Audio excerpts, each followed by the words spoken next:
Hey guys, welcome back to the channel. I just shot a video on replacing the purge valve, and this is the next thing on the agenda. This is your EVAP Charcoal canister. Works hand in hand with the purge valve. Should look like this. If I remember correctly, there should be 1, 2, 3 either nuts or bolts, and 2 quick disconnects, and one hose that connects to that bung right there. So if you checked out the purge valve video, these quick disconnects are pretty much the same. It's gonna be kind of tough to do this, and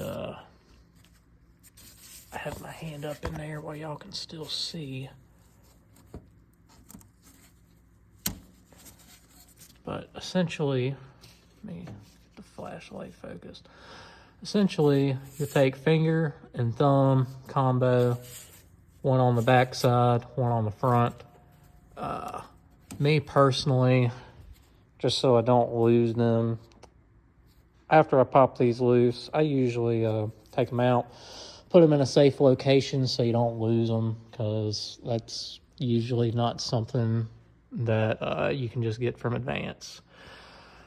Or if it does, sometimes they're universal. Maybe it doesn't fit the best. So now that we have this top part of the quick disconnect undone, this is a 2-piece system. So what you will do, I'm gonna try to show you how it works. So you'll push in on this white here on the bottom, and as you can see, if I can get the damn light to focus. So you push in, I don't know how well that's showing up on the camera. That little finger right in there moves. And once you do that, you usually a little push inwards towards what you're trying to remove the line from, and then backwards, and it'll pop right off. Just because this is underneath, it's got a whole lot of road grime, I haven't replaced it on this one. I am going to go ahead and cut the video just so I could have both hands to pop it off. And then on this other one, same thing. Finger in the back, thumb in the rear, pops right out like so. Actually, this front one I may or may not be able to do with one hand.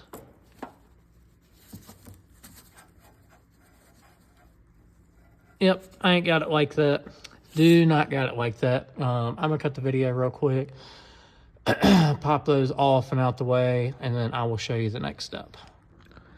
Okay, I went ahead and got both of those out of the way. Next item on the list, kind of hard to see. Let's see here, is you follow this line right here. See if I can get an angle. If you follow it, connects to the EVAP canister over here. May fight you a little bit, but essentially what you'll do, I think the path of least resistance, come up here, right next to where the fill neck is. Get a pretty good grip on it. And I got lucky. Mine just pulled right on out. Then you can set that hard line to the side. Let's see here. So from what I'm seeing, those look like 10 millimeters, I'd say. Probably gonna have to move this stuff out the way a smidge. Yeah, let's see here. There is one, and then one in the back over there. And then you got your one right over here, right below the fill neck. There is a connector as well. A little bit easier to just drop it down be careful, don't snap the connector off. But I'm gonna go ahead and grab my impact and unbolt this real quick, and then I'll show you guys the connector. Real quick, I do want to point out access on the, let's see here, let me show you. So I got the front one off, back one a little trickier to get to.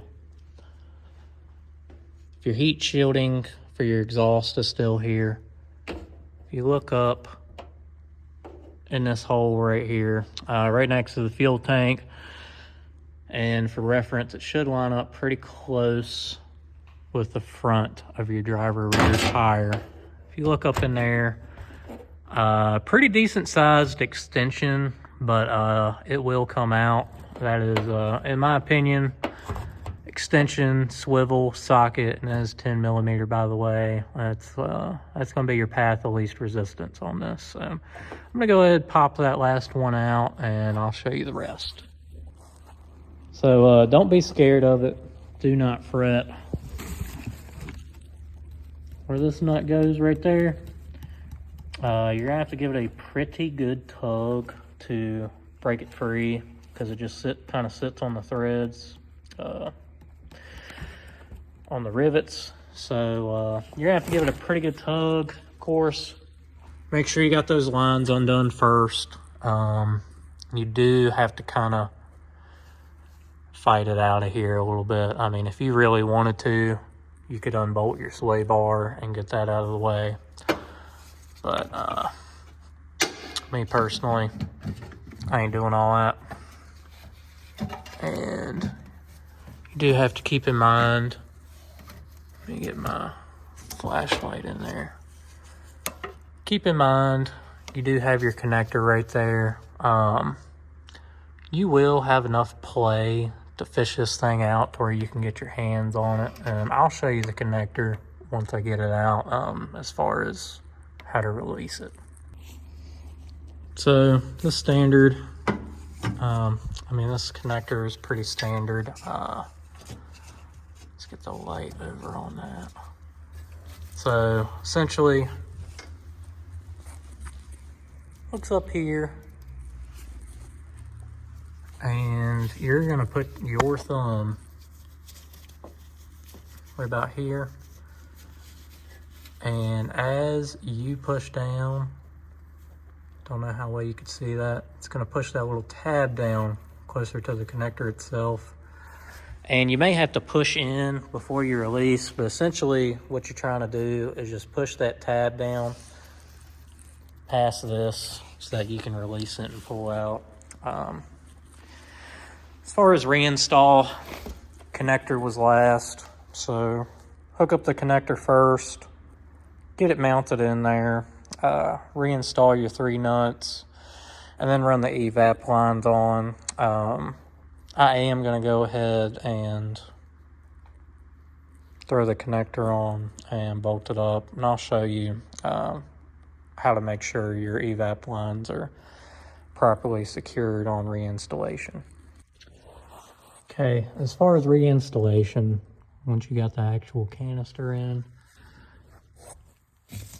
I like to start with the back hose. You can throw your hand up back above the filler neck. It's probably the best angle to take at it.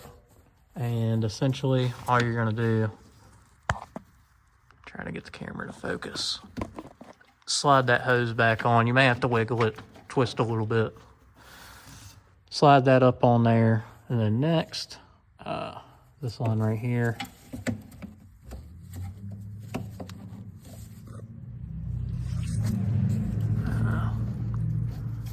trying to do this to where you guys can still see. So once you slide it on to the nipple of the canister, you'll hear a click. Give it a couple tugs, make sure it ain't going anywhere. And then, let's see here. Then grab your clip and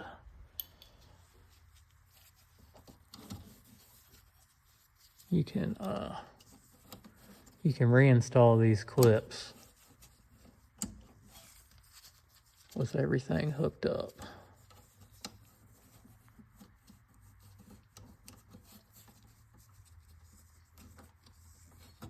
kind of a pain with the lack of space for your hand, but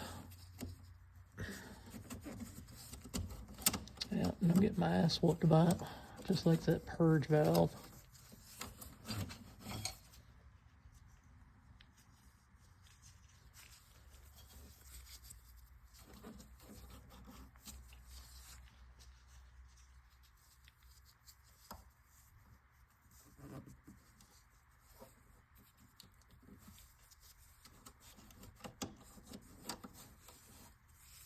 Okay, so once you got it lined up, you push down, you'll hear that clip in.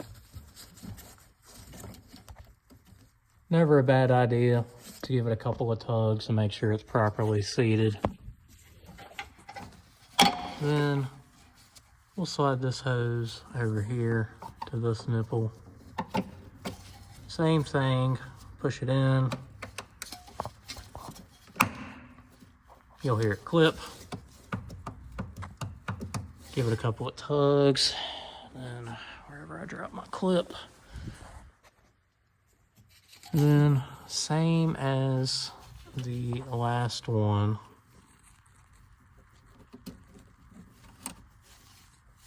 You line the clip up, push in. Once it sits flush, you know, courtesy tug or two, just to make sure it's not going anywhere. And yeah, that's how you replace your EVAP canister.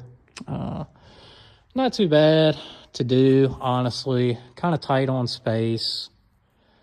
I did end up spraying a little bit of deep creep in these just because they were fighting me. Not a bad idea to buy some WD-40, PB Blaster, deep creep, whatever, before you start with the repair, because when you're having to push these in, when you're trying to push it inwards and push on the release once you have the safety lock out the way, it can kind of fight you a little bit just with all the dirt and grime that gets up in there. But yeah, that concludes the video. Thank you guys for checking out the channel, and I hope it was helpful.